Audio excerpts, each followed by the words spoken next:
Okay, welcome. Today we're going to continue on solving our trig equations.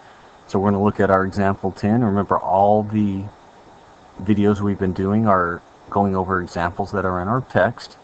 So keep that in mind. So let's talk about this equation. It says find all the solutions of secant squared x minus 2 times tangent x is equal to 4. So let's go ahead and write that down.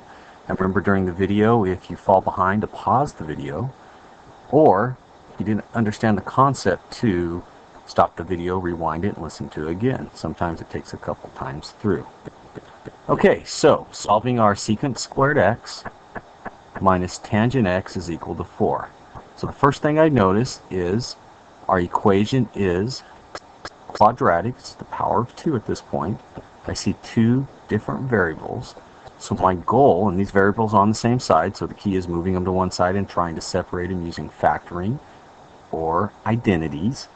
I notice that secant squared and tangent are two different. I can't see any kind of factoring, but I notice that secant is squared, and secant squared is related to tangent squared for the Pythagorean identity.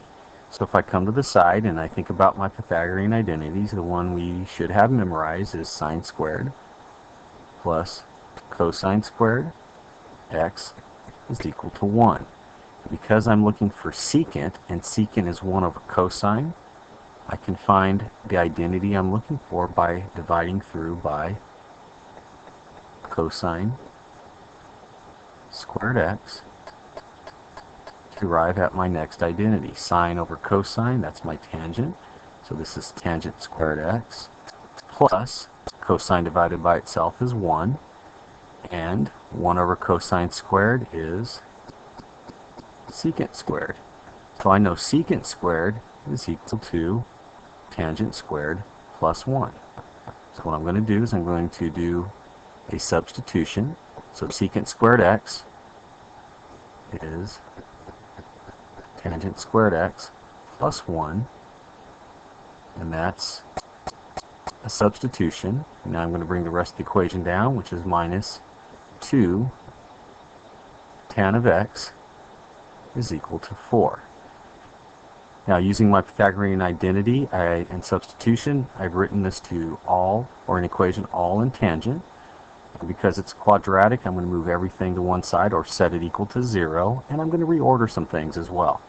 So this becomes tangent squared x minus 2 tan of x. I'm just reordering because I noticed that the plus 1, and if I subtract 4 from both sides, so I'm going to add the plus 1 and subtract 4 from both sides.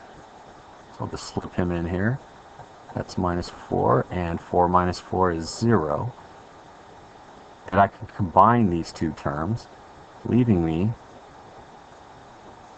tangent squared x minus 2 tan of x. 1 minus 4 is negative 3. So with a Pythagorean identity and moving or setting equal 0 and some simplification, I've come up with an equation. It's a trinomial, so it looks like I can use factoring. So back over to the side. 1 times negative 3 is negative 3. I want factors of negative 3 to add up to negative 2. Well, that's negative 3 and positive 1. Our leading coefficient is 1. So with some simplifying, I can see that my factors will be tangent x minus 3 times tangent x plus 1. Now I'm ready to solve. Okay, setting each factor equal to 0, I can solve our first factor by subtracting 3, and I get tangent x is equal to positive 3. So I need to know what angle do I take tangent of and get positive 3.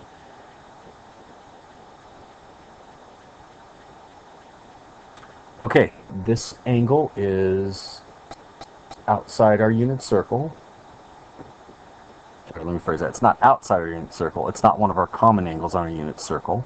So the best I can do is say x is equal to arc10. So it becomes a calculator problem of 3.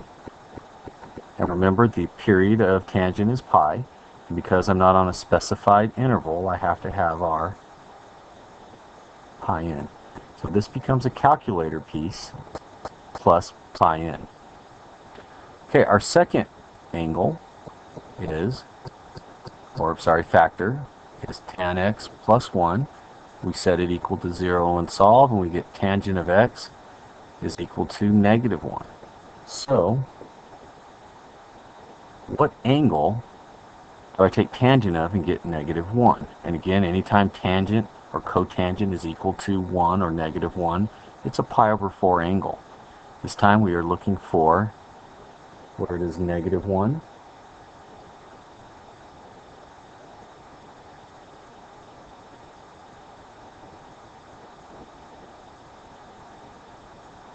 So, starting to write again. Sorry for the pause. A little brain freeze there. Okay. Okay, sorry I'm back. Had some technical difficulties here. Okay, so finish up our solving. We're going to take the arctan of both sides and solve for x. So we want the x is equal to arctan of negative 1. And remember the range of the inverse tangent function. So remember, our range lies between negative pi over 2 and pi over 2. And we know tangent being negative is a quadrant 4. So here's pi over 2. Here's negative pi over 2. We know tangent is negative in quadrants 2 and 4. So I need the pi over 4 angle in quadrant 4. And because we're staying between pi over 2 and negative pi over 2, we're going to go with the negative pi over 4. So negative direction, pi over 4. And because we're not on a specified domain, we're going to have to add our general form of pi n. So these are our two answers. And again, this one we need a calculator to figure out. Okay, so that's how we solve this particular equation. If you have any questions, please write them down and I'll handle them when I get back.